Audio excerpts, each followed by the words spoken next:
You think you're free because you feel calm, because your house is quiet, because the chaos outside doesn't knock on your door. But let me ask you this. What if the calm isn't freedom? What if the peace you've accepted isn't peace at all? What if it's sedation? What if it's a quiet room in a prison with velvet walls? You stopped shouting, not because the world got better, but because someone handed you a blanket and told you to rest.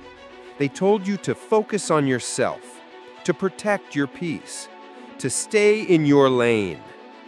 And you listened. You curled up in that blanket. You closed the window. And you told yourself that silence is maturity, that staying out of it is wisdom, that indifference is inner peace.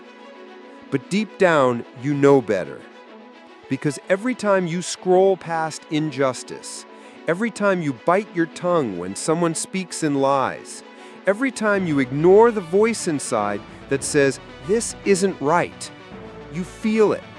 That ache, that little weight on your chest, that strange emptiness you can't name. It's not stress. It's not anxiety. It's not depression. It's grief. Grief over the version of you that used to care. There was a time you would have spoken up. There was a time you would have asked the uncomfortable questions. There was a time you would have fought harder, dared louder, cared deeper. But that person, they started fading the moment comfort entered the room. It didn't happen all at once.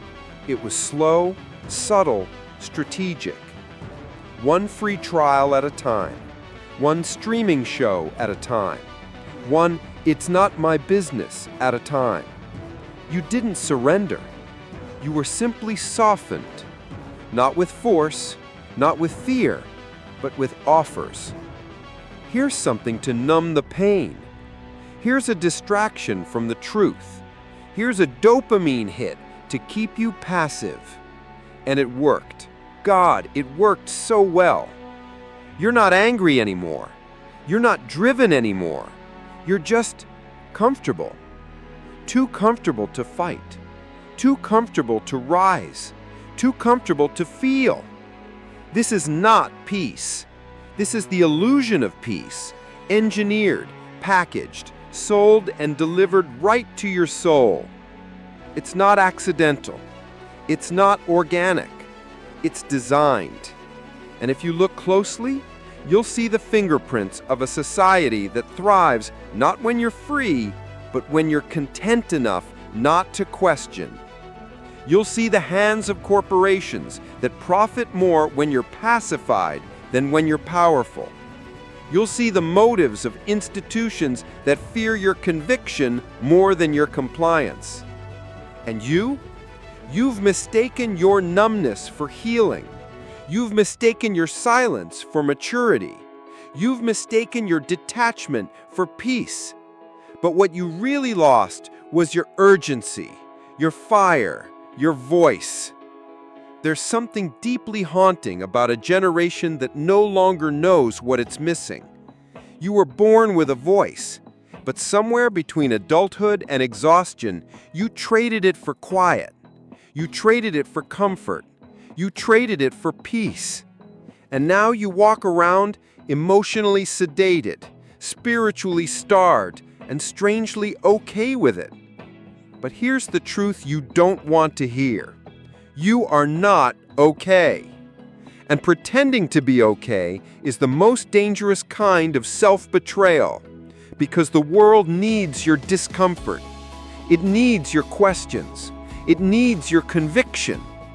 But you've been taught to believe that conviction is conflict, that boldness is rude, that passion is aggressive, that speaking truth is too much. And so you shrink, you smile, you nod, you scroll. You scroll past lies, scroll past pain, scroll past opportunities to make a dent in the world you once swore you'd change. Because it's easier that way. because comfort has replaced conviction, because somewhere deep down you decided that peace is more valuable than purpose. But let me ask you, what kind of peace requires you to betray yourself to keep it? What kind of comfort demands that you stay asleep? If the price of your peace is your silence, if the price of your calm is your truth, if the price of your comfort is your courage, then you're not at peace. You're just convenient to control. And here's the haunting part. You'll never notice what you've lost until the moment you need it back. Until injustice knocks on your door. Until the lie gets too loud. Until the system you ignored turns its eyes on you. Then, suddenly, you'll wish you had your voice. You'll wish you remembered how to care. You'll wish you hadn't gone so numb. But by then, you'll be out of practice, out of shape, out of fire. That is the price of peace no one warned you about. Not violence, not oppression, just apathy disguised as self-care, just comfort posing as maturity, just sedation sold as peace. So if something inside you is stirring right now, if this made you uncomfortable, if a part of you wants to look away, shut this off and go back to scrolling, good. That's your conviction trying to wake up again. That's the real you, buried beneath layers of I'm fine, begging to feel something. Let it. Don't sedate it. Don't silence it. Don't sell it for a moment of comfort. Because peace is not the absence of pain. Peace is what you feel when you're finally living in truth. Even if that truth burns, even if it breaks the silence, even if it costs you everything. Because anything less than that is just the illusion of peace. There was a time when freedom meant struggle, when to be alive meant to be alert, when thinking for yourself required effort, courage, sweat. But today we trade in effort for ease, and we celebrate it like it's progress. We say, why bother cooking? Tap your phone. Why go out? Stream it. Why read? Watch a short. Why ask hard questions? Just Google what's trending. We're not lazy, we're exhausted, but that exhaustion has been weaponized into compliance. And no one told us that convenience, beautiful, effortless convenience, would become the most elegant prison ever built. You see, control doesn't always come with chains. Sometimes it comes with shipping updates, with auto-renewing subscriptions, with push notifications that say, we thought you'd like this. It doesn't scream, it whispers. It doesn't shove, it seduces. It doesn't demand obedience, it offers comfort. And when it comes wrapped in algorithms that know you better than you know yourself, you don't notice the bars forming. Because it's a soft prison. It lets you scroll. It lets you choose. It lets you personalize your cell. You're free as long as you stay inside it. Here's the trap. The more comfortable life becomes, the less we tolerate discomfort of any kind. Not just physical discomfort, emotional, intellectual, moral. We avoid deep conversation because it's too intense. We avoid difficult truths because they're too heavy. We avoid action because it's too much energy. Instead, we reach for whatever's easiest. Fast food, fast facts, fast dopamine. We no longer build ourselves, we curate ourselves. We no longer engage, we consume. We no longer confront, we scroll past. And all the while we call it freedom. But let's be honest, if your so-called freedom depends entirely on things being easy, is it freedom or dependency. You've been taught to love convenience. And why not? It saves time. It reduces friction. It keeps life running smooth. But here's the cost no one talks about. Convenience kills resilience. It makes us allergic to challenge. It makes us impatient with process. It makes us abandon things that require depth, struggle, or growth.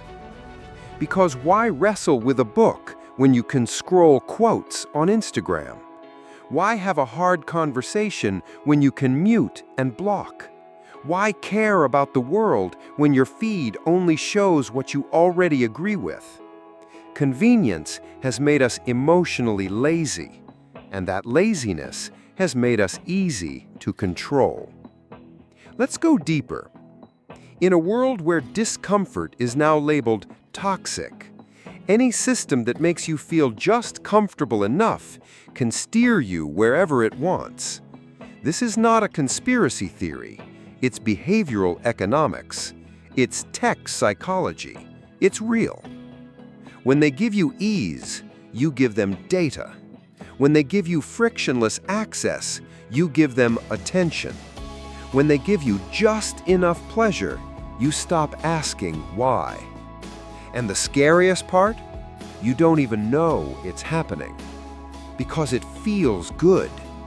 That's the genius of the cage. You're grateful to be in it. You call it modern life. You call it hustle culture. You call it a blessing. But blessings don't dull your mind. They don't numb your soul. They don't rob you of fire. Let me ask you this. When was the last time you did something difficult on purpose? When was the last time you resisted ease and chose depth? Chose stillness over stimulation? Chose silence over streaming? Chose truth over comfort? If you can't remember, you're not weak. You're just trapped.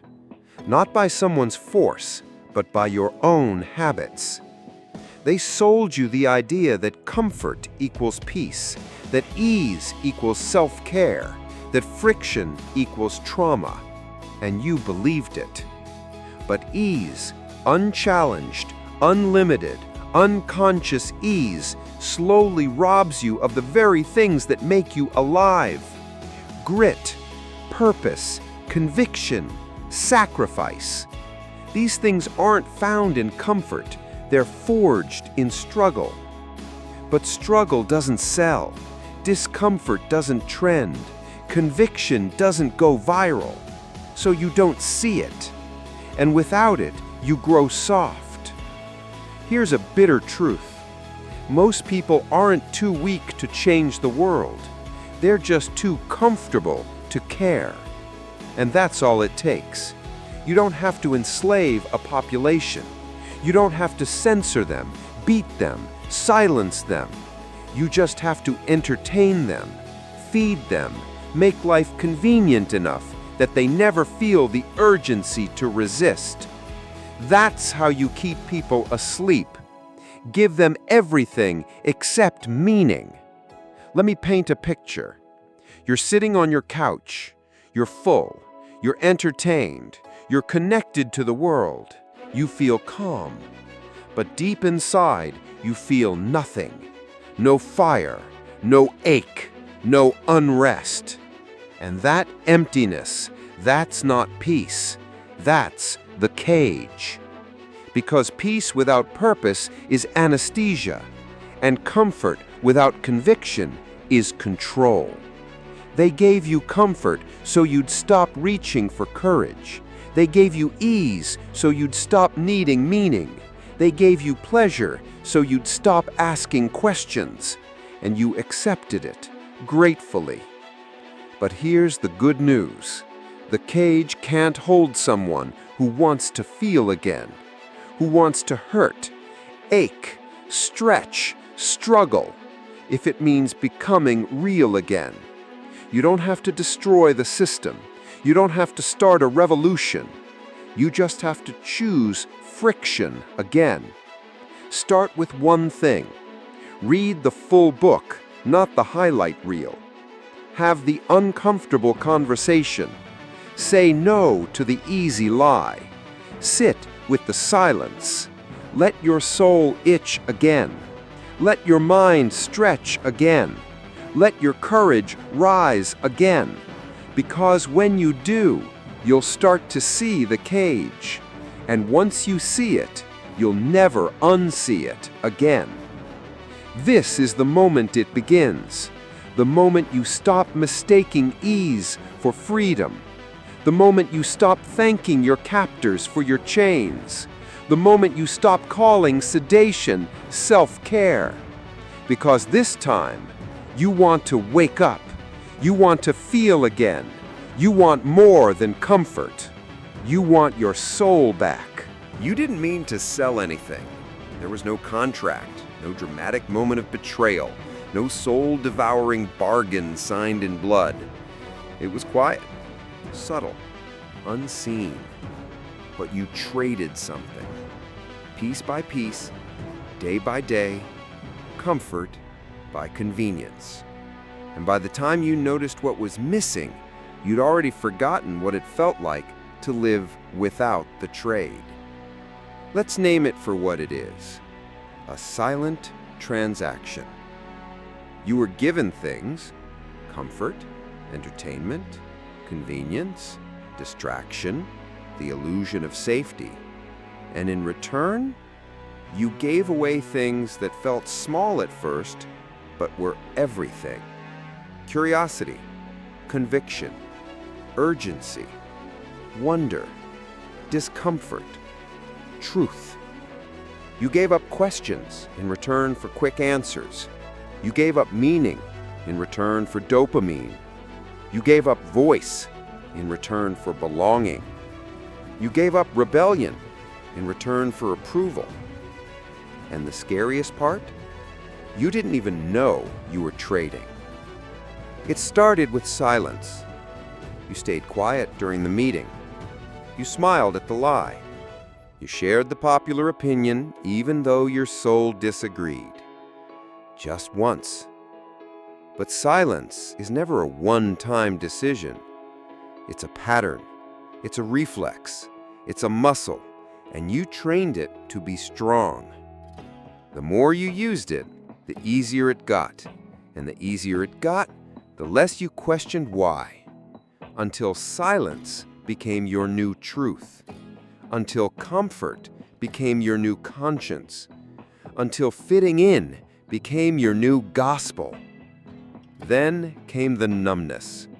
At first, you still felt the discomfort, the guilt, the friction. But over time, that voice got fainter. Not because you got stronger, but because you got better at tuning it out. You learned how to scroll past, how to shrug off, how to move on. You didn't fight it, you didn't fix it, you just filtered it out. You called it protecting your energy. You called it minding your business. You called it staying peaceful. But it was just avoidance. Eventually, you stopped seeing the trade at all. It became normal, expected, built into the way you live. You pay for streaming every month, but the real price isn't in dollars. It's the silence it creates, the hours it steals, the numbness it breeds. You order convenience with a smile, but the real cost isn't money. It's the fire you no longer feel, the hunger you no longer have, the questions you stopped asking. You enjoy the algorithm showing you what you like, but it slowly takes away what challenges you, what stretches you, what forces you to grow. You didn't mean to become passive. You were just trying to cope. But coping turned into apathy, and apathy turned into obedience. This isn't about guilt. This isn't about shame. It's about awareness. Because you can't reclaim what you don't realize you've lost. And what you've lost is not your strength. It's your choice to use it. You still have a voice, but you stopped reaching for it. You still have ideals, but they've been buried under comfort. You still have courage, but it's been lulled to sleep. You didn't sell out. You were simply made comfortable enough not to notice the sale. Let me ask you, when was the last time you stood up for something that cost you? Not likes, not performance activism, not reposting quotes, but something real, raw, inconvenient, lonely. That's the price of conviction. And it's a price most people haven't paid in years, because we've learned to trade conviction for community, truth for belonging, conscience for comfort. But here's what no one tells you. Every time you trade conviction for comfort, you lose a part of yourself. And the trade never stops at one piece. It always asks for more. A little less fire, a little more silence, a little less truth, and a little more fitting in. Until one day, you look in the mirror and you don't recognize the person staring back. Not because you've changed physically, but because something inside you is missing. Something you can't name, but you feel it. That ache, that heaviness, that hollow spot. That's the cost of the trade, and it was never worth it. But here's the turning point. The moment you see the trade, you can stop it. You can buy back your soul one decision at a time. You can choose tension over ease, truth over popularity, conviction over compliance. It won't be easy. You'll lose comfort. You'll lose approval. You'll lose ease. But you'll gain something deeper. Integrity, energy, purpose, peace that doesn't ask you to shrink. Because true peace doesn't require you to go numb. True peace doesn't require you to bow. True peace doesn't silence you. It strengthens you. It sharpens you. It calls you deeper into who you are, not out of it. So stop trading. Stop settling. Stop quieting the parts of you that were born to roar, because they've taken enough already. This is your soul saying, no more. No more silent trades. No more convenient betrayals. No more giving up your voice just to be comfortable. You didn't come here to scroll through life. You didn't come here to numb it away. You came here to feel, to fight, to speak. You came here to live wide awake. And you can start again right now. Apathy is not an accident. It's not something you wake up with one day, wondering where your passion went. It's not something you inherit. It's something you're taught, conditioned, programmed. Not by evil tyrants in dark rooms, but by ordinary systems you trust, by interfaces you use daily, by companies that say, "We care about your well-being," by leaders who smile while you sleep. Let's be clear, apathy doesn't grow in chaos. It thrives in comfort carefully designed by people who know exactly what they're doing. Think about it. What's easier for those in power? A population that thinks critically, acts boldly, and questions everything, or a population that scrolls passively, stays entertained, and doesn't ask questions? The answer is obvious, and so is the strategy. They don't need to oppress you if they can simply distract you. They don't need to silence you if they can exhaust you. They don't need to threaten you if they can entertain you. You become harmless not through fear, but through overstimulation. Let's take a closer look at how this works. Number 1, distraction as control. The average person sees thousands of pieces of content per day, ads, posts, notifications, clickbait. And the more you consume, the less you remember. Why? Because your brain is constantly stimulated, but never engaged. It's like eating all day long, but never feeling full, because nothing has substance. That's not an accident. That's design. Because a distracted mind is easy to manipulate. You won't dig deep when you're overstimulated. You won't rise up when you're mentally fatigued. You won't rebel when you're pacified by endless entertainment. And they know that. Number 2, convenience as sedation. Every tap that saves you effort also takes away awareness. Algorithms do your thinking. Autopay handles your bills. Autoplay decides your next video. Don't worry, they say. We've got it covered. And you let them. But with every small surrender, you stop noticing how much power you've handed over. You think you're in control because the interface is pretty and the service is fast. But real control requires effort. Real freedom requires intentionality. And when things get too easy, you stop being intentional. You start drifting. You stop choosing. You start consuming. And eventually, they don't have to take your agency. You gave it away one click at a time. Number 3, outrage as a release valve. They want you angry, just not at them. So they feed you artificial outrage, celebrity scandals, social media fights, divisive headlines, manufactured culture wars, all engineered to keep you emotionally occupied, but strategically impotent.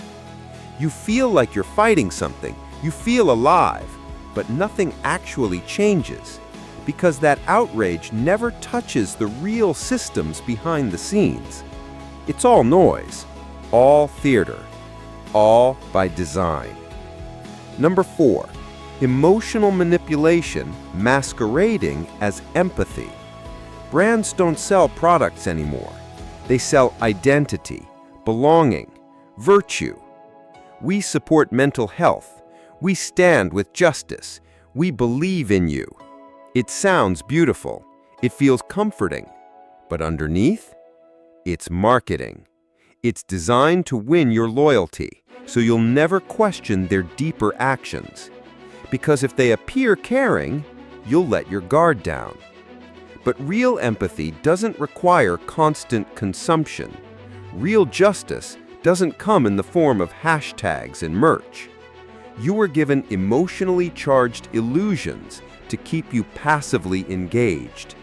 And while you felt seen, you stopped seeing them for what they really are. Let's call this what it is: strategic emotional sedation. You're not numb because you failed. You're numb because they invested in making you that way. They don't need you dead. They just need you comfortable, tired, unmotivated, distracted, emotionally spent. And in return, you're a perfect consumer, a harmless voter, an obedient citizen. You work, you buy, you sleep. And when things feel off, you tell yourself, I'm just burned out. I'm just tired. It's just how the world is now.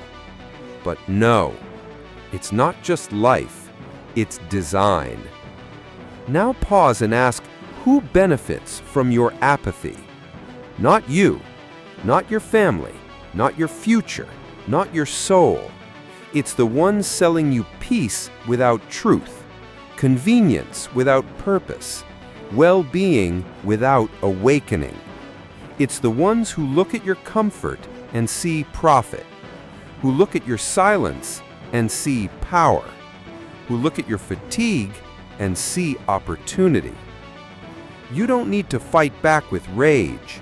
You fight back by feeling again, by noticing, by caring, by waking up.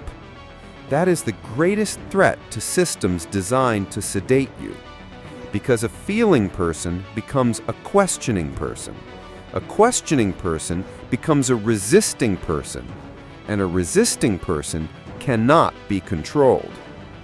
Let's be honest, this system won't stop investing in your numbness. So you have to start investing in your awareness. It begins small. Read with depth, not speed. Be still with your thoughts, not flooded by noise. Ask why before you click buy. Question the things that make you too comfortable to care. Choose depth over dopamine. It will feel unnatural at first. It will feel hard. It will feel like swimming upstream. But that's how you know you're waking up. That's how you know you're healing. Because the system isn't broken. It's working exactly as intended. But you don't have to keep playing along. Your apathy was engineered. But your awareness, that has to be chosen. And once you choose it, truly, you'll never look at this world the same way again. There wasn't a single moment. You didn't wake up one day and say, "I will stop questioning the world." It happened slowly, quietly, conveniently. Like water dulling a blade. Like a flame dimming in a windless room. Like a voice inside you growing fainter until silence felt normal. And what replaced the questions? Comfort, distraction, routine, noise. You used to wonder. You questioned what you were told. You challenged what felt wrong. You asked why things didn't make sense. As a child, you questioned everything. As a teenager, you questioned authority. As a young adult, you questioned the system. But somewhere along the way, you stopped. Maybe it was exhaustion. Maybe it was fear. Maybe it was just easier not to care. But the fire, it faded. Not because you lost your mind, but because the world trained you to lose your curiosity. It started with being too busy. Life got full. Bills, deadlines, screens. You had no time to wonder because you were always reacting. Always moving, always catching up, always managing survival. And slowly, your questions began to sound foolish. Why does everything feel hollow? Why do I feel so numb? Why does this life I built still feel like a cage? You silenced them, not because they weren't true, but because you didn't want to know the answer. Because if you knew, you might have to change, and change is terrifying. Then came the convenience. Why think when you can Google? Why explore when you can swipe? Why dig deep when you can double tap? Everything you needed was handed to you wrapped in dopamine and distraction. And the questions? They didn't go away. They were just buried under comfort. You traded your hunger for certainty. You traded your curiosity for content. You traded your unease for numbness. And the worst part? The less you questioned, the more normal it all began to feel. But let me ask you something. When was the last time you looked at the world and asked, who benefits from my silence? What systems thrive because I no longer care? What truths am I avoiding because they would require me to rise? You were born to ask these questions, but they gave you answers before you ever had the chance to wonder. Pre-written headlines, pre-packaged opinions, pre-approved beliefs. They didn't kill your curiosity. They replaced it with noise, with certainty, with safety.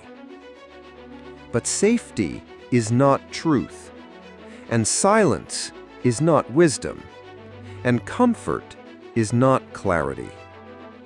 Every time you stop questioning, a small part of you goes to sleep. That inner rebel, that seeker, that fire starter. They fall silent, not out of weakness, but out of being ignored too many times. And when you stop listening to your questions, you stop listening to yourself. Because questions are not just curiosity. They're the compass of your soul. They point to what matters. They dig beneath the surface. They shake the foundation of lies. But only if you let them speak. You don't need more answers. You need better questions. Harder ones, uncomfortable ones, ones that make you stop scrolling and start feeling. Questions like, why do I feel so tired even when I rest? Why am I afraid of silence? Why do I avoid truth unless it agrees with me? Who taught me what success looks like? Why do I settle for a life that doesn't set my soul on fire? These aren't rhetorical. They're revolutionary. They wake you up. They break the cycle. They strip away the illusions. But only if you're brave enough to ask.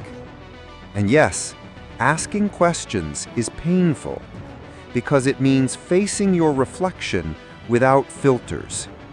It means admitting that maybe, just maybe, the life you've built was designed by voices that were never yours. But if you don't ask, you stay numb, you stay obedient, you stay asleep. And the world keeps moving forward, built by those who did ask, who dared to question, who refused to go silent. That can be you, still, now. So here's your invitation. Don't just consume this video. Don't just nod and move on. Stop, ask, listen. Ask yourself what you've been avoiding. Ask yourself what hurts to admit. Ask yourself what you once believed but buried. And then listen. Even if it breaks you, even if it burns. Because the truth isn't always soothing, but it is always sacred. And your questions will lead you back to it, to yourself, to your voice, to your fire. The world doesn't need more answers.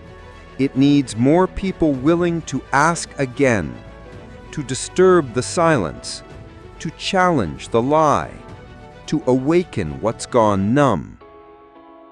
Be that person. Let this moment be your first question in a long time. What part of you did you silence just to feel safe? Go find it.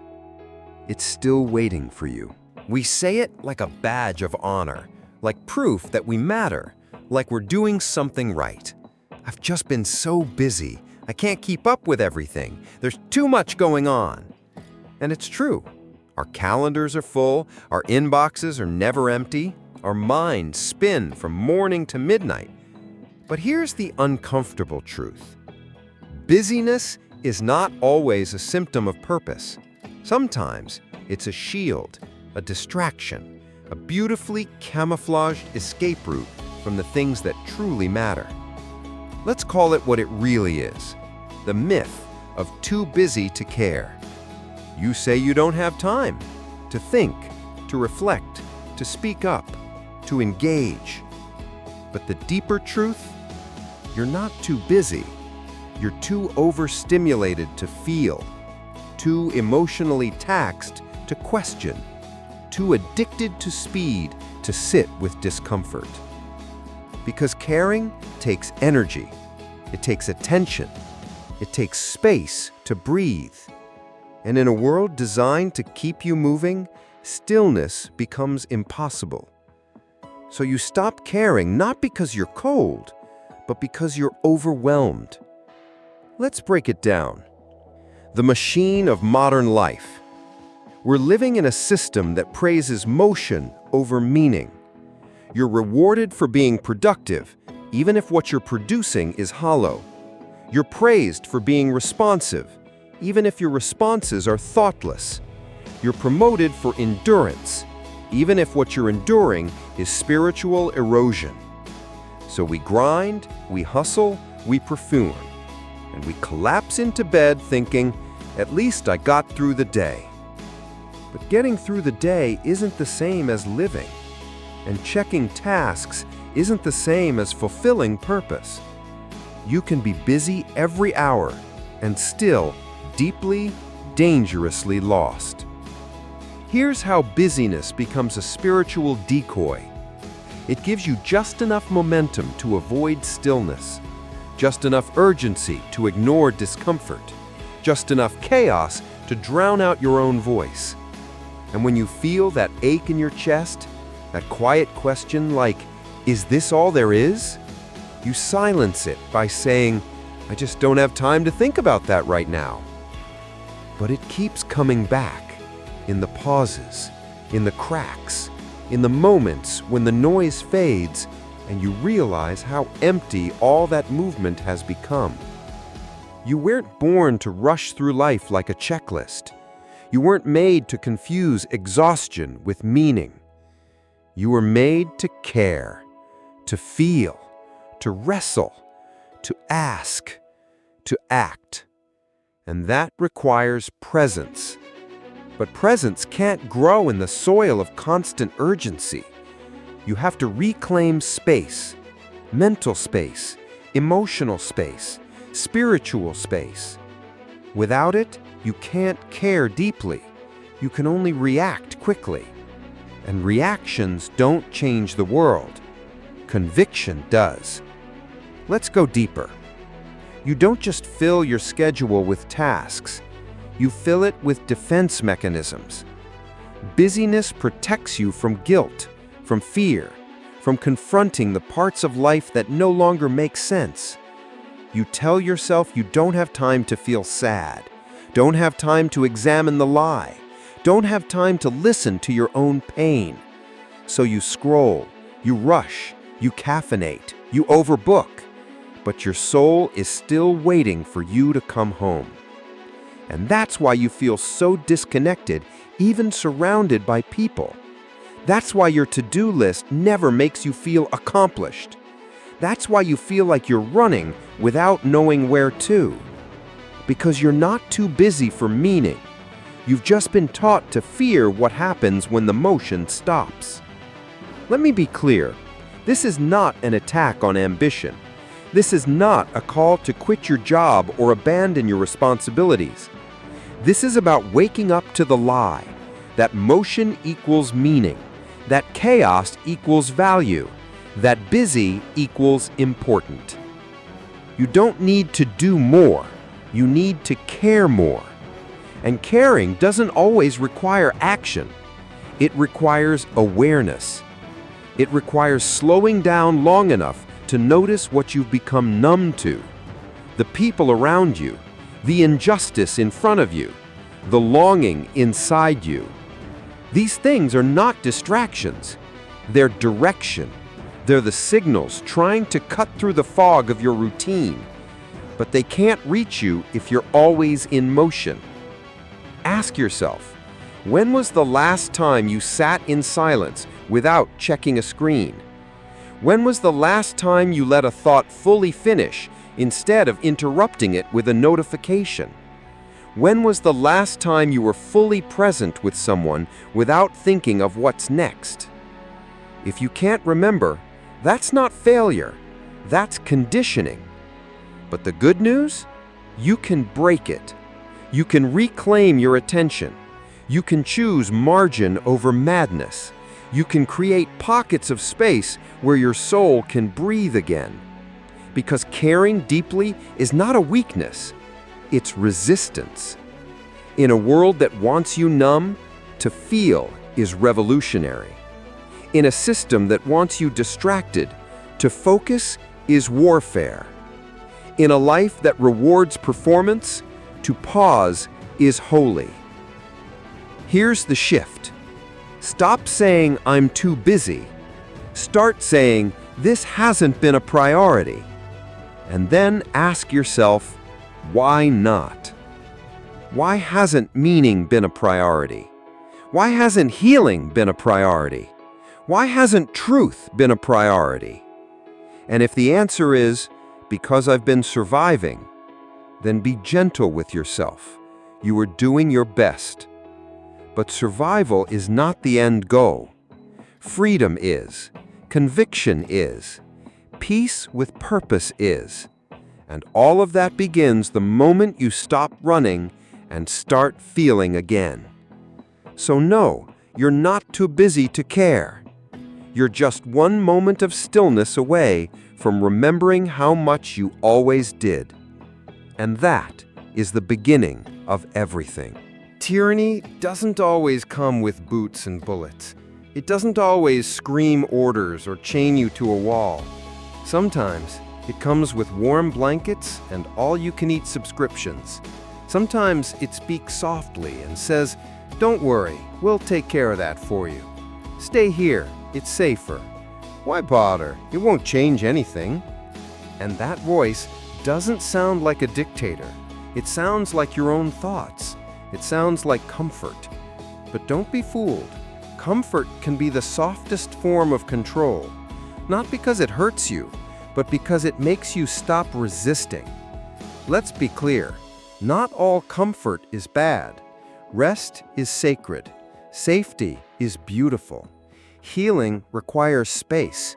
But when comfort becomes the goal, when you'll do anything to preserve it, when you start avoiding truth just to stay comfortable, that's when it becomes a trap, a gilded cage, a velvet prison, a silence you didn't choose but now defend with all your might.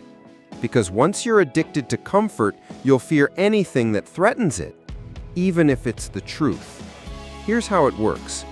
You start prioritizing comfort over conviction, ease over honesty, fitting in over speaking out.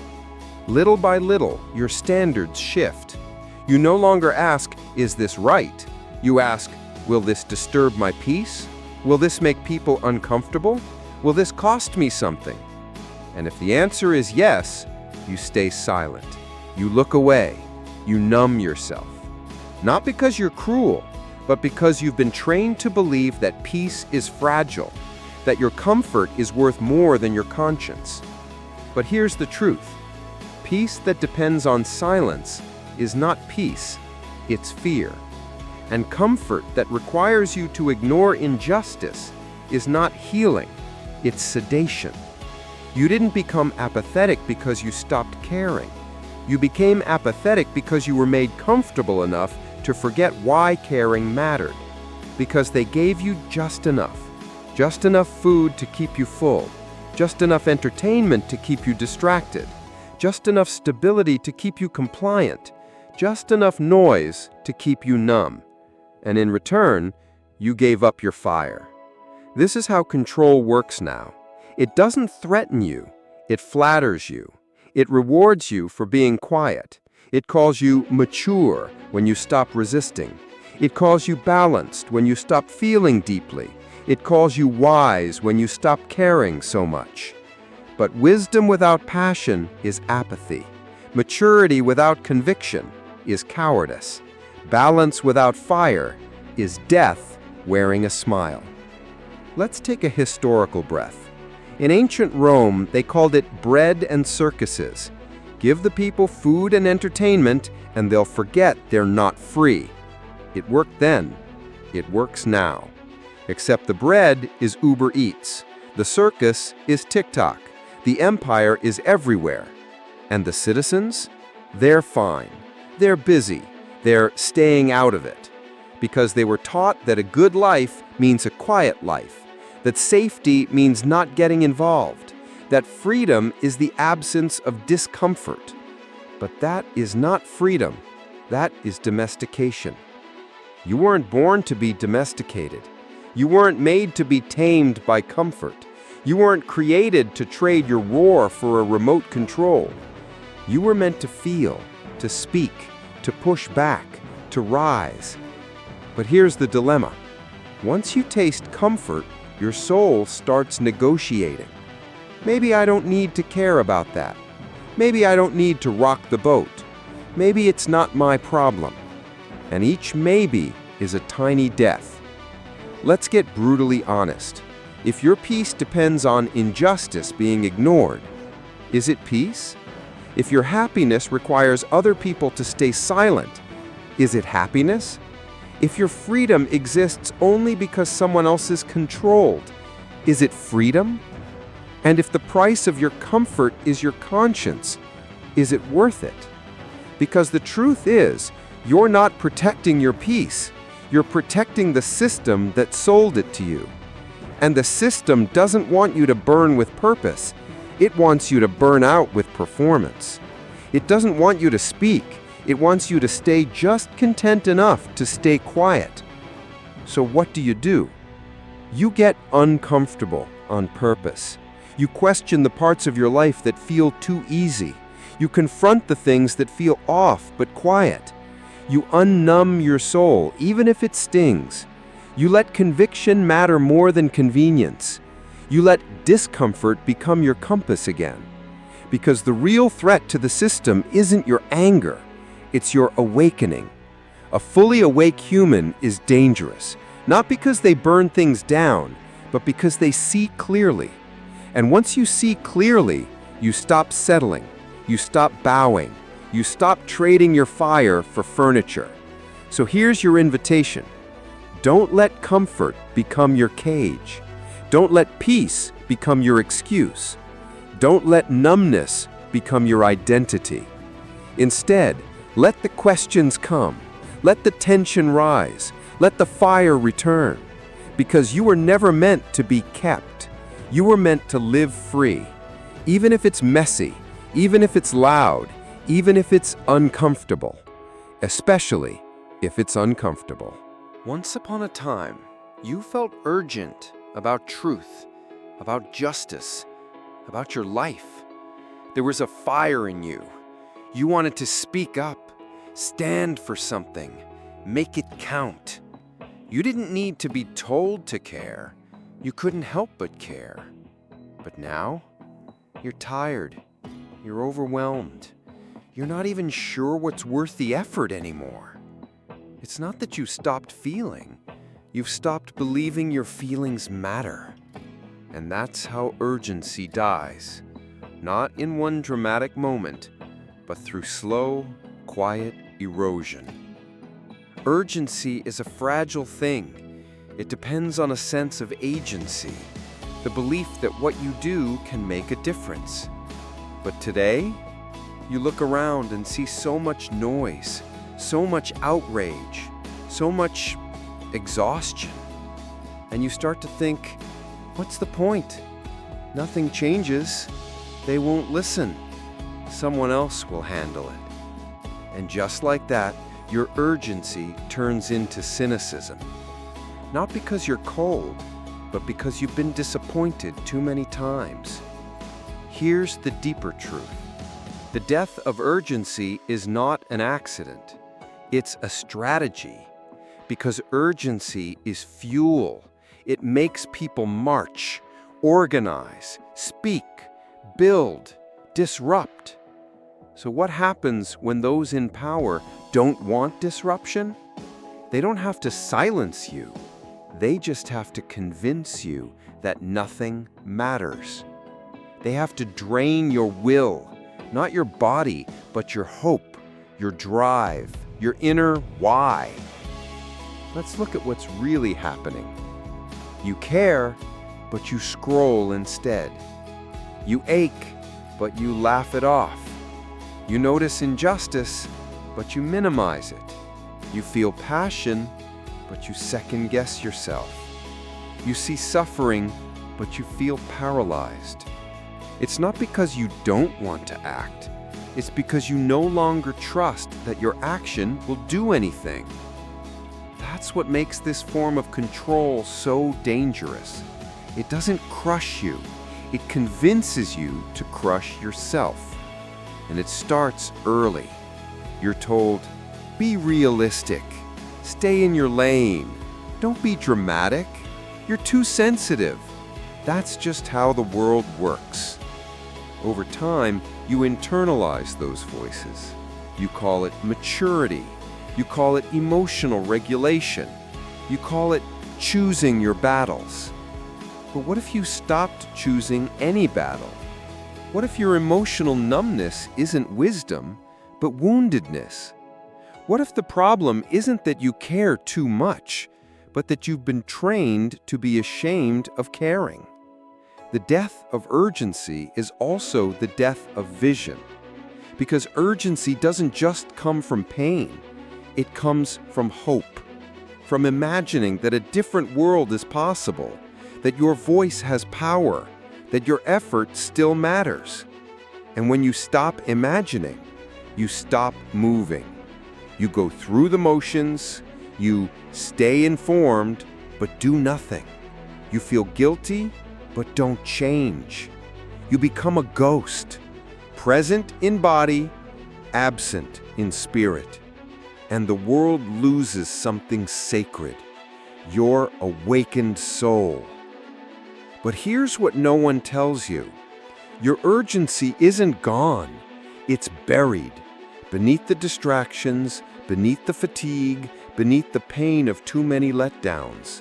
It's still there, waiting, burning, and every once in a while it flares up. When you hear a story that breaks your heart, when you see someone speak a truth you thought was dead, when something inside you whispers, you were made for more than this. That's your urgency knocking, trying to remind you you're not done yet. So how do you bring it back? Not by trying to fix everything at once, not by becoming an activist overnight, not by yelling louder than the noise. You bring it back by caring again, by letting yourself feel again, by doing something small intentionally. You take one step toward the thing that makes you come alive, even if it's inconvenient, even if it's uncomfortable, even if no one notices. Because urgency doesn't come from a clause, it comes from alignment. Start here. Have the hard conversation. Read what challenges you. Show up for someone who needs you. Create something that costs you effort. Sit with your discomfort without running from it. Every time you do, you water the roots of your urgency. And with time, the fire comes back. Not like a bonfire, more like a pilot light. Quiet, steady, unkillable. Because here's the truth. The world is not changed by those who know the most. It's changed by those who care enough to act. Not perfectly, not loudly, but persistently. And that includes you. You're not too late. You're not too numb. You're not too far gone. You're just one choice away from waking up again, from finding something worth fighting for, from feeling your urgency rise. And when it does, let it burn everything that made you forget. You smile. You function. You pay the bills. You answer emails. You keep up with life. From the outside, you look fine. But inside, you feel nothing. Not sadness, not joy, not fear, not hope. Just a quiet, dull emptiness. Like something sacred has gone missing, but you can't remember what. This isn't depression. This isn't burnout. This is something harder to name.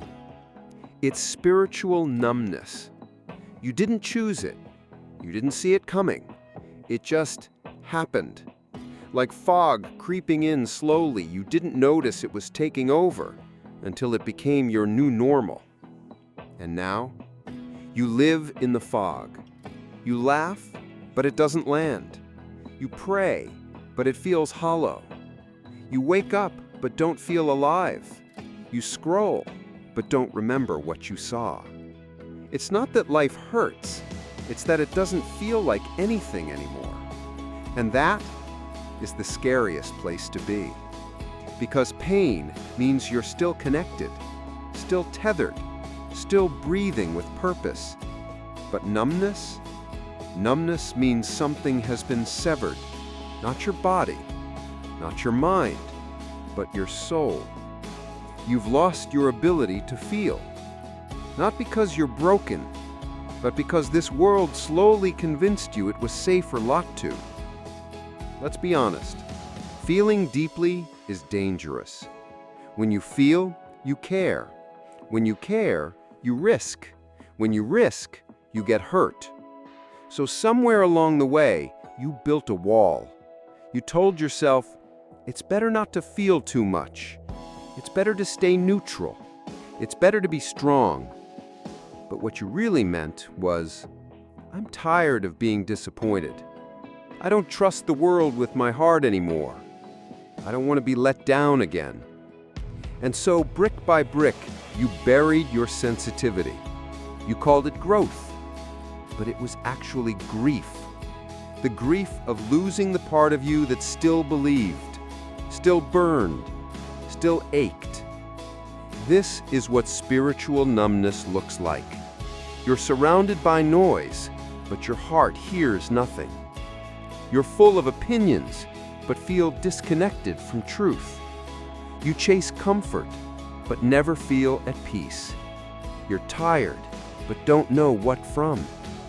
You've been alive for years, but haven't felt alive in a very long time. And the world? It rewards this numbness. It praises you for not overreacting, for being mature, for staying chill. But chill doesn't mean healthy, and silence doesn't mean whole, because your soul wasn't made to be still. It was made to move, to cry, to rage, to sing, to burn. And when it doesn't, you feel that ache in your chest, that quiet discontent, that longing you can't explain. That's not dysfunction. That's your spirit knocking, begging you to come back home. So what caused this numbness? It wasn't just trauma. It wasn't just exhaustion.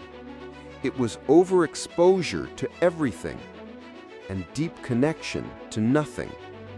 You see too much, know too much, scroll too much, compare too much, but you feel almost nothing because you've consumed more than you can process, and in the flood of information, your emotions simply shut down to survive. It's not your fault, but it is your responsibility to heal. And healing doesn't look like being happy. It looks like feeling again. Letting yourself cry without a reason. Letting yourself laugh without guilt. Letting yourself ache when something isn't right. Letting the silence speak. Letting the questions rise. Letting the anger come without apology. Because that means your soul is waking up. That means the frost is melting. That means you're still alive beneath it all. But don't expect the world to cheer you on, because a numb person is easy to manage, but a feeling person, that's dangerous, that's disruptive, that's unpredictable. And that's exactly who you need to become. Someone who listens to the whisper inside, someone who resists the seduction of detachment, someone who stops pretending to be okay when their spirit is starving. Because if you keep numbing, you'll miss your life.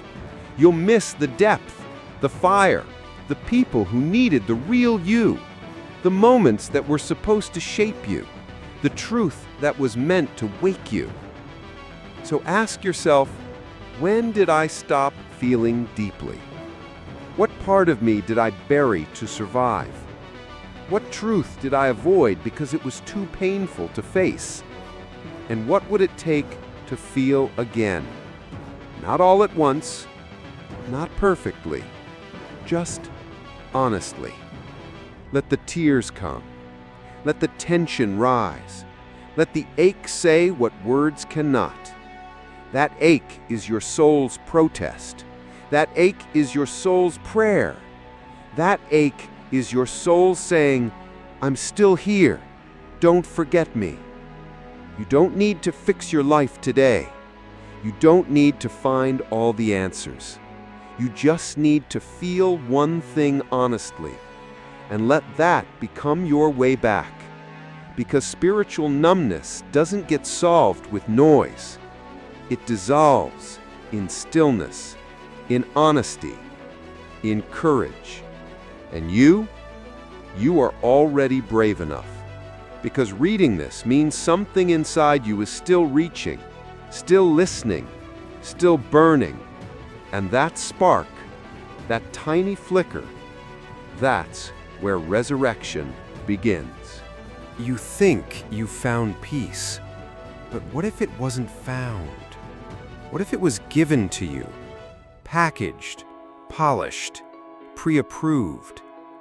What if the peace you live in isn't yours at all?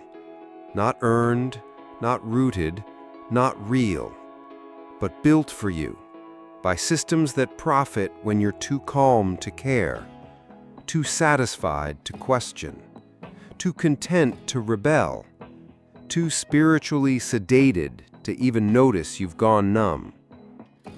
Let's start with a hard truth. Not all peace is holy. Some peace is purchased. Some peace is planted. Some peace is manufactured by people who do not want you to wake up. Because an awakened soul questions, disrupts, moves differently.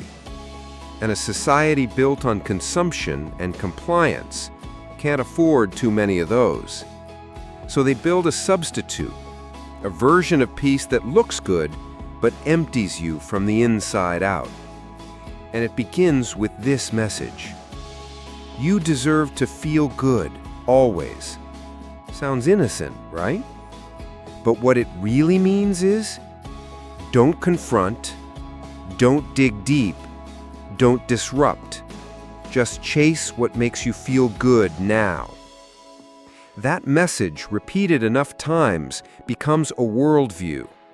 And soon, peace no longer means wholeness. It just means avoidance. Avoid the pain, avoid the questions, avoid the fire, and call that avoidance balance. This peace is manufactured in many forms. Therapy speak without healing, using self-care terms to avoid growth, spiritual bypassing, quoting positivity while ignoring pain, consumer serenity, buying candles, yoga mats, apps, subscriptions, but never confronting why your soul feels dead inside. Toxic neutrality, claiming that you're above the noise when you've just gone silent. Or, it's not my problem syndrome. Wearing apathy like it's wisdom. And slowly, this fake peace becomes your identity. You don't rock the boat, you don't raise your voice, you don't question the script. You just exist, painlessly, pointlessly. But here's the thing, real peace isn't painless. It's forged in fire, in grief, in truth that rattles your bones. Because to be at peace with the world, you first have to face the world. And to be at peace with yourself, you must confront the parts of you that are still bleeding. That's not comfort, that's courage. And courage is not passive. You weren't made to stay small. You weren't born to stay asleep. You weren't called to feel okay. You were created to be fully alive. And aliveness will cost you. It will cost your false peace. your manufactured calm, your numbed-out routine. But what you get in return is everything: fire, freedom, truth, purpose, and most of all, real peace. Let's pause and ask, who benefits from your current version of peace? Who profits when you scroll instead of speak? Who wins when you keep quiet in rooms that need your voice? Who stays in power when you convince yourself that it's not worth it? Answer that honestly, and you'll realize the peace you've been living in was never about your healing. It was about your containment. Because as long as you stay at peace, you won't rise. You won't resist. You won't reimagine. You won't reclaim your voice. You'll sit still, say little, and label it wisdom. But what if your anxiety isn't a disorder? It's your conscience screaming. What if your sadness isn't dysfunction? It's your soul grieving the lie you're living. What if your discomfort is divine? What if it's trying to wake you up? You don't need to destroy your life. You don't need to become a radical overnight. You just need to stop calling silence peace. Because peace built on denial is just emotional anesthesia. Because calm that demands you stay asleep is not calm at all. It's compliance. And you were not made to comply. You were made to awaken, to disturb, to question, to feel. So let this be the moment you stop performing peace, the moment you stop defending the numbness, the moment you stop fearing your own depth. Let your peace be loud. Let it be disruptive. Let it come from truth, not sedation. Real peace isn't always quiet. Sometimes it screams. Sometimes it aches. Sometimes it breaks everything false so that something real can begin. You don't need more candles. You don't need another retreat. You don't need more quiet. You need more truth, more clarity, more fire. And once that fire lights up again, everything changes. Because manufactured peace can only survive in the absence of truth. But when truth walks in, the fake peace flees. And what's left behind? The real you. There comes a moment, quiet but undeniable, when the spell breaks. When you stop moving long enough to finally feel. When the noise fades just enough to hear your own ache. When the life you built starts to look suspiciously like a cage with velvet cushions. That moment doesn't feel dramatic. It feels disorienting, like waking up in a room you didn't realize you fell asleep in. And suddenly, everything feels off. Not because it's falling apart, but because it was never whole to begin with. This is the moment of reckoning. The recognition that what you called peace was actually sedation. That what you called self-care was actually escape. That what you called success was a carefully constructed distraction. And at the center of it all is convenience. A life built around minimizing friction, reducing resistance, avoiding discomfort at all costs. And the cost? It was you. Let's name the cost of convenience. The loss of presence. You're always somewhere else, scrolling, swiping, thinking ahead. You don't remember your mornings. You barely feel your meals. You don't inhabit your own body anymore. The loss of patience. If it doesn't come fast, you don't want it. If it's not easy, you avoid it. If it requires effort, it must be wrong. the loss of depth. You consume more than ever, but retain less. You're informed, but never transformed. You're entertained, but never moved. The loss of self-trust. You rely on algorithms to decide what you like. You ask apps when you should eat, sleep, meditate, move. You've outsourced your instincts. The loss of conviction. You stop challenging ideas. You stop asking why. You settle for what fits neatly on a screen or inside a slogan. This is the hidden bill that convenience always delivers after you've already said yes. And why do you say yes? Because you're tired. Because you've been told that ease equals freedom. Because you don't want to go back to the pain of struggle. And that's understandable. But here's the trap. Convenience removes pain by removing your power. It eliminates friction by eliminating your edge. It saves time by stealing your attention. It reduces thought by reducing who you are. And the spell stays strong until you realize you no longer recognize yourself. That's the crack. That's how it starts. You look in the mirror and don't feel present in your own skin. You finish the day and feel empty despite getting so much done. You feel safe but strangely unfulfilled. You feel calm but deeply disconnected. That's when the spell begins to unravel. Not at once, but thread by thread, until suddenly you're left holding the question, what have I traded for this comfort? And the only honest answer is everything that made you alive. But here's the good news. You can walk back. The spell is strong, but not permanent. The seduction of convenience loses power the moment you see it for what it is. And once you see it, you can start choosing differently. Not perfectly, not radically, just consciously. Start with the small rebellions. Read a full book slowly.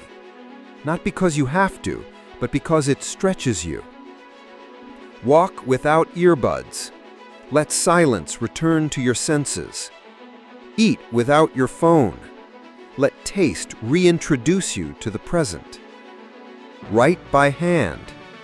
Feel the slowness return meaning to your thoughts. Wait in line without distraction.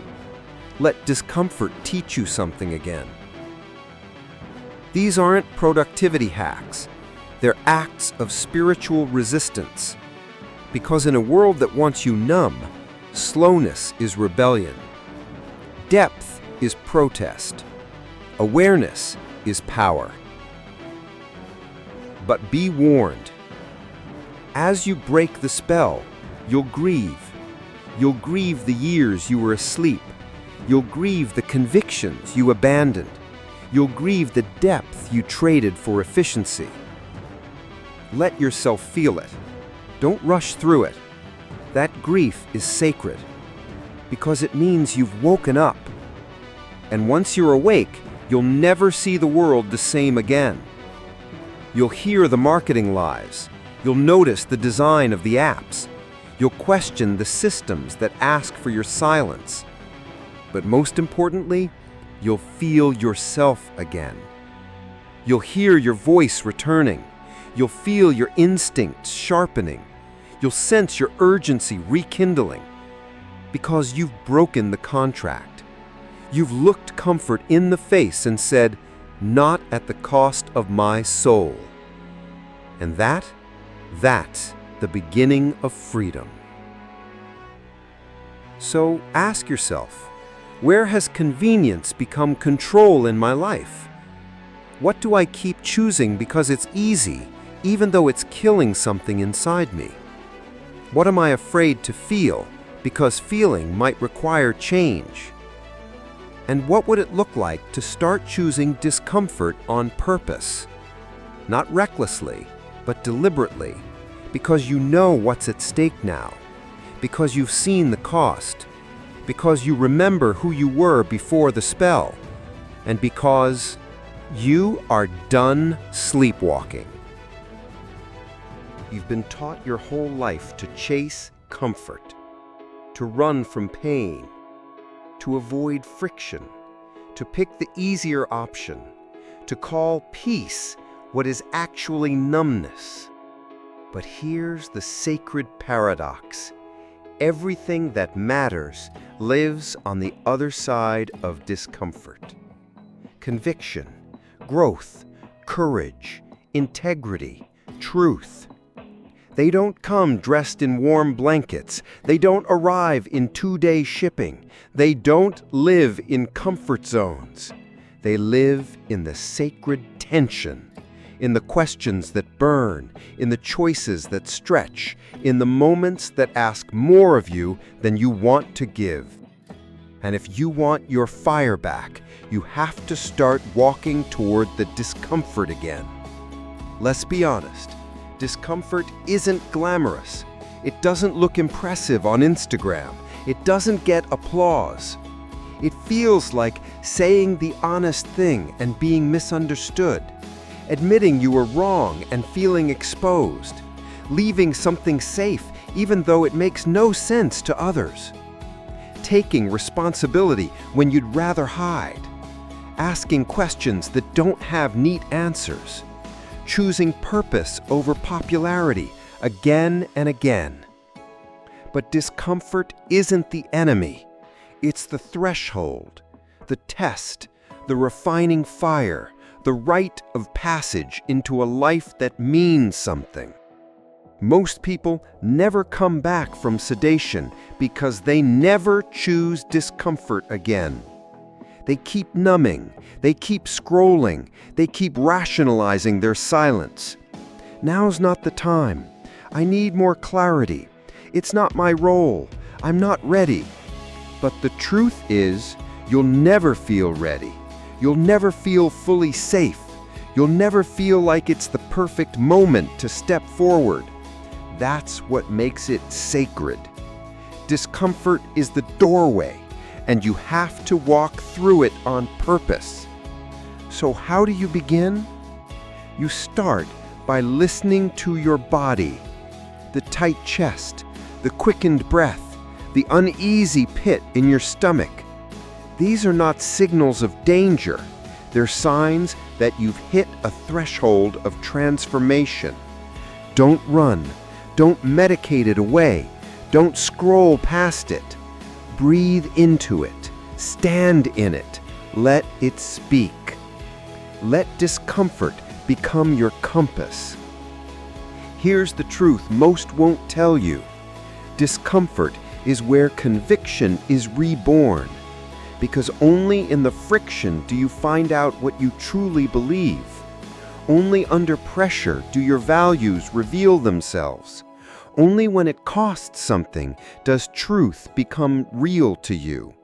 And that's why comfort is so dangerous, because it allows you to say things you'll never live, to believe things you'll never test, to worship ideas you'll never suffer for.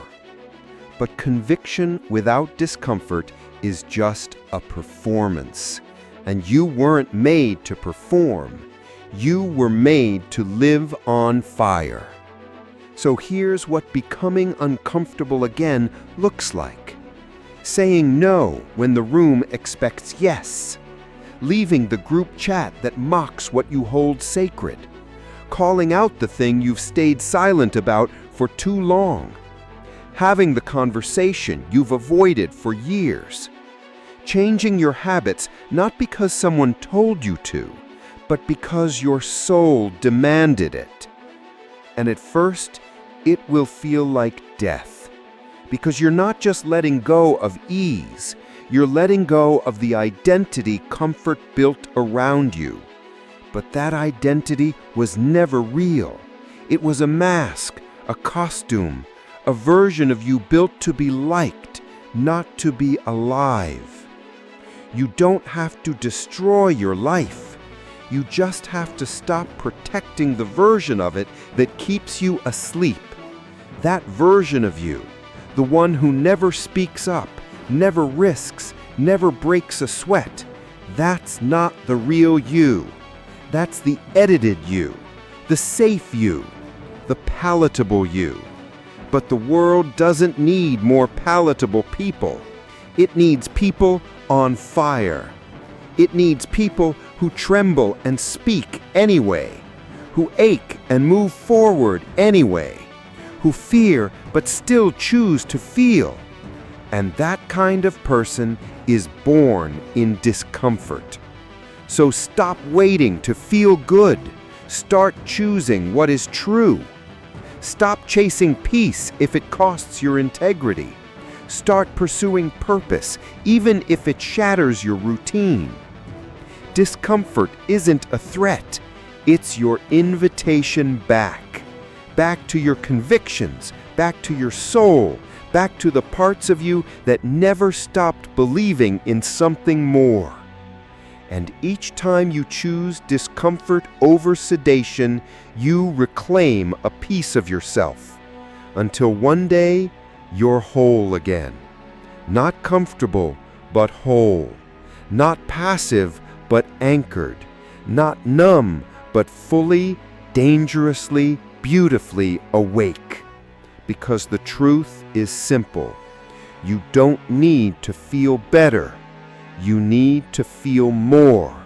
Even if it hurts, even if it shakes you, even if it breaks every false piece you've ever built. Because in that breaking, you'll find something real. And that reality will become your fire. There was a time you spoke without apology. Before you were taught to shrink. Before the world trained you to calculate every word. Before being liked mattered more than being true. Back then, you didn't rehearse truth. You lived it. You shouted it. You carried it like breath in your lungs. But somewhere along the way, your voice grew quiet. Not because you lost it, but because you were taught it was safer that way. It didn't happen overnight. It happened when you were interrupted too many times, when your truth made others uncomfortable, when speaking up cost you something, a job, a relationship, a reputation.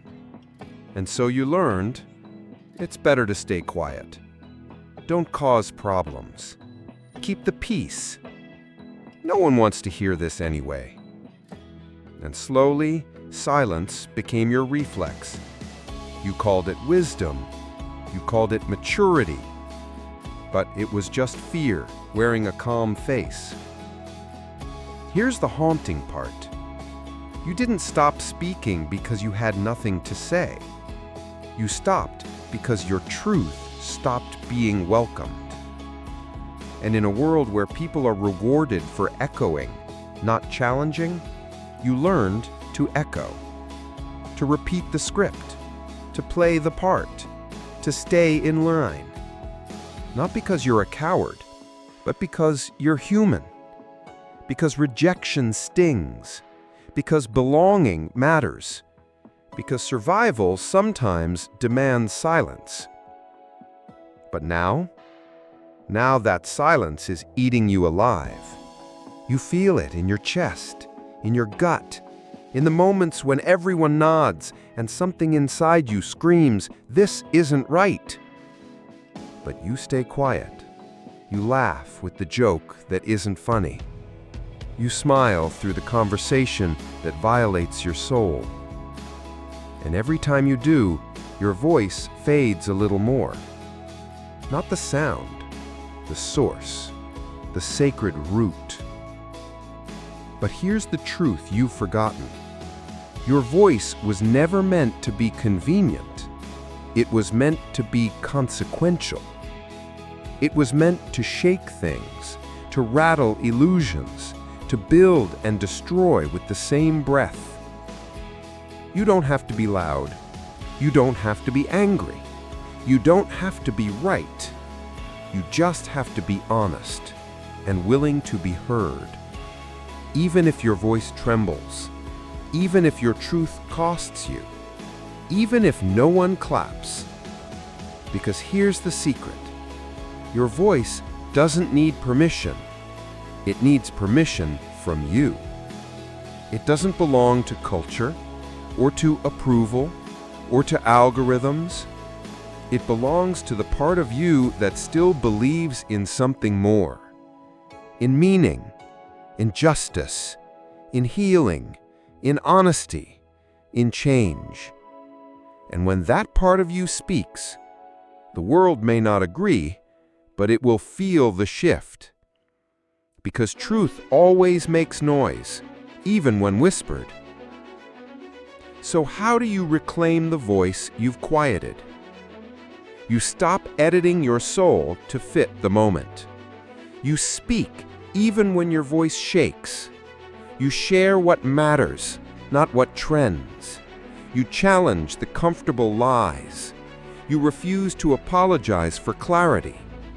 And you do it again, and again, and again, until your voice stops feeling foreign, until your throat stops tightening, until your soul stops asking for permission, until your truth becomes your tone again. But be warned, the moment you reclaim your voice, some people will leave, not because you're wrong, but because they only loved the version of you that stayed quiet. Let them go, because the cost of keeping them is losing yourself, and you've done that for too long already. This world needs your voice, not the one molded by fear, but the one forged in fire. The one that says what others are afraid to name. The one that breaks the silence in rooms where everyone is pretending. The one that reminds people what it means to feel something real again. Because when you speak truth, you don't just heal yourself, you give others permission to do the same. You open the door, you light the way, you break the spell. So today, choose this. Say what you mean, even if it costs you, even if no one agrees, even if it feels raw. Say it because it's yours, because it's real, because it's time. You've quieted yourself long enough. Now it's time to return, to remember, to rise. Because your voice was never lost. It was just waiting for you to come back. You were promised peace. They told you it would come when you slowed down, when you stopped caring too much, when you let things go, when you chose ease over effort, balance over intensity, calm over truth. But now that you've arrived at the place they called peace, you look around and realize you feel nothing. No fire, no urgency, no ache, no conviction, just silence, stillness, comfort, and an emptiness you can't quite explain. This is the lie. If it feels good, it must be right. If it's peaceful, it must be healthy. If it's easy, it must be wise. But sometimes, what feels peaceful is just well-packaged surrender. Sometimes, what you've called growth is just learning how to tolerate more of what's wrong. Sometimes, what you've called calm is your nervous system giving up the fight, not because the war is over, but because you stopped believing you could win. And the truth is, peace, real peace, is not painless. It's not silent. It's not passive. It's not detached. It's not scrolling past the brokenness of the world. It's not muting your inner voice for the sake of approval. It's not building a life that feels good, but costs you your soul. Real peace is born from alignment, from choosing integrity over image, from staying awake when the world begs you to sleep. It's built in the rubble of lies, forged in the fire of discomfort, kept alive by the daily decision to care anyway. So now ask yourself, what did you trade for this so-called peace? Was it your voice, your clarity, your capacity to feel, your discomfort that used to be a compass, your holy unrest that once drove you toward truth? If so, then this is not peace. It's compliance. It's sedation. It's comfort purchased with your conviction. And no matter how soft it feels, it is too expensive. Because at the end of the day, you will not be measured by how calm you stayed, but by how true you lived, by how fiercely you loved, by how deeply you listened, by how courageously you spoke. And the world doesn't need more peaceful people who never ruffle feathers, who never ask why, who never set the room on fire with their honesty. The world needs more people who feel everything and act anyway, who cry and still show up, who ache and still speak, who tremble and still dare to be seen. That's what peace really is. Not the absence of conflict, but the presence of something so true you're willing to risk everything for it. So now, ask yourself, is your current peace worth the price? If it cost you your passion, your truth, your urgency, your fire, was it really peace? Or was it quiet captivity? Only you can answer that. Only you can decide if this version of peace is enough for you, if this comfort is worth what it took to keep it, if this stillness is worth the slow death of your spirit. And if the answer is no, then you know what to do. You reclaim your soul. You return to the ache. You walk back into the storm. You say the words again, this time louder. You choose a peace that doesn't sedate, but liberates. A peace that doesn't ask you to shrink, but invites you to rise. A peace that lives in truth, not in silence. A peace that lives in courage, not in comfort. A peace that feels real because it cost you nothing less than everything false. And once you find that peace, you'll never go back. Because you'll know, deep in your bones, you didn't sell out. You finally came home.